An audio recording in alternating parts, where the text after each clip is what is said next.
Себеби бүгүнкү күндө Эзекең жөнүндө айтпаса болбойт. Себеби биз Эзекең менен 90-жылдардан бери анда бул Алмазбек Сейталиевич экөөбүз администрацияда иштечү элек жаңы.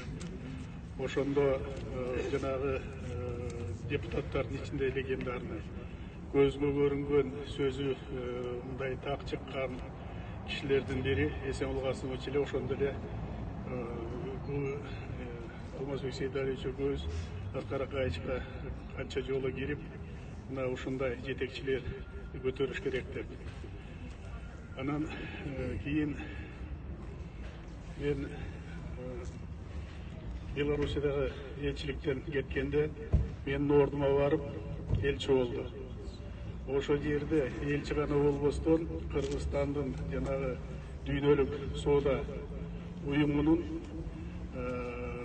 уюмуна катышуу боюнча группанын жетекчиси болуп, анын Эзекеңдин кылган кызматы төө көтөргүс болду эле. Ушул бир факт менен бул кишине жанагы жетпей калган, айтылбай калган сыйлыктарын берсе болот эле. Мен азыр бул жерде туруп алып эки жолу ойлондум. Баягы Эзекең акыркы сапарга узатып атканда тиги көрүүсүнөн айтты эле. 97-жылы Эзекең мага Белоруссиядан чалып калды.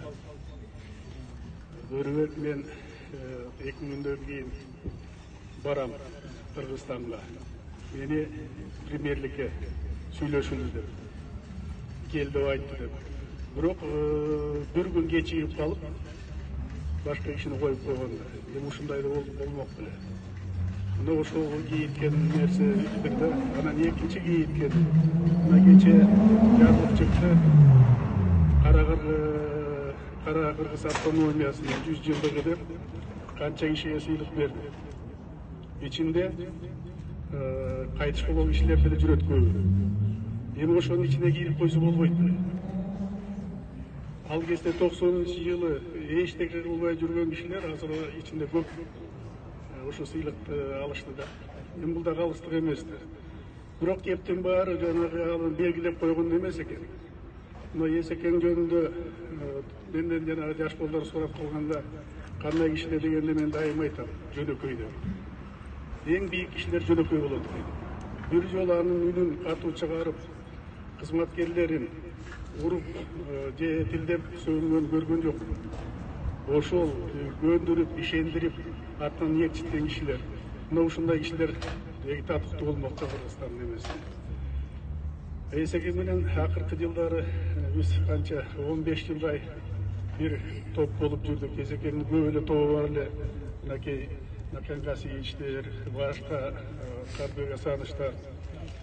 Биздин топ Бишенбай Абдуразакович баштап канча 14 жылдай чогуу жүрдүк. Жакшылыгыбыз да бирге болуп, жамандыгыбыз да бирге болуп. Анан бул киши баарыңыздар айткандай эрте кетти. Бул жагынан кейиктирет. Экинчи жагынан бизди жооткону бул киши аз жашаса да саз жасады. Себеби бул өрнөктүү өмүрдү сүрдү. Бунун кылган кызматы, алып жүргөн өзүнүн кулк мүнөзү көп кишиге үлгү болот деп эсептейм. Эми Эзеке жаткан жерибиз жайлуу болсун деп айтты элек, дагы эле ошол. Негизи арбаңыз балдарыңызды колдоп, ушу балдарыңыз сизден кем болбой, сизден ашсын. Рахмат.